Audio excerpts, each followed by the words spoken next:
6 weeks later, under the blue skies of Coruscant, Luke, dressed in a fine gray robe, was late for Leia's wedding.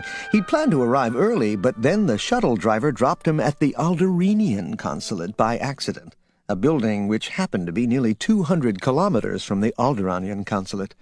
So he found himself arriving at the consulate an hour later than he planned, and when he managed to get in the door, he raced down a long corridor toward the White Room.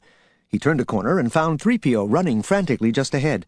Luke caught up with the droid and said, "Hey, Threepio, what's wrong?"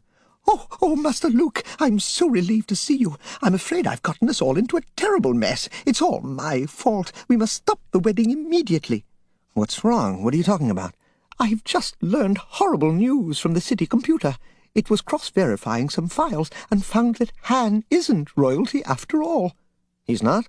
"No, his great-grandfather Coral Solo was only a pretender to the throne and got hanged for his crimes. We must warn everyone." "So that's why he got so embarrassed and walked out on the Alderanian Council when you announced his lineage," Luke said. "Indeed," Threepio agreed. "Stop the wedding." All right. Luke placed his hand on Threepio's shoulder. "Don't worry about it. I'll take care of everything." "Oh, that's so good of you, Master Luke." Luke flipped the droid off, dragged him into an empty office, locked the door, and hurried on. The White Room had an enormous vaulted ceiling, and brilliant lights reflected from the dome, bathing everything in a soft celestial glow. 1,000 guests from a variety of planets sat to witness, and some of them turned to look at Luke when he entered.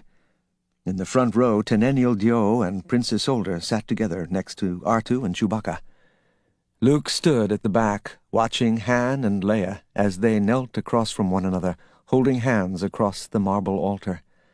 The officiator in his emerald robes of office was leading Leia in her vows. She turned and glanced at Luke, the diadem in her veil flashing in the light, and Luke could feel that she was not angry with him for having arrived late, only grateful that he had made it.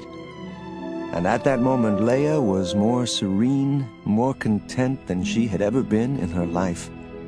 And perhaps she was as filled with joy as anyone could be.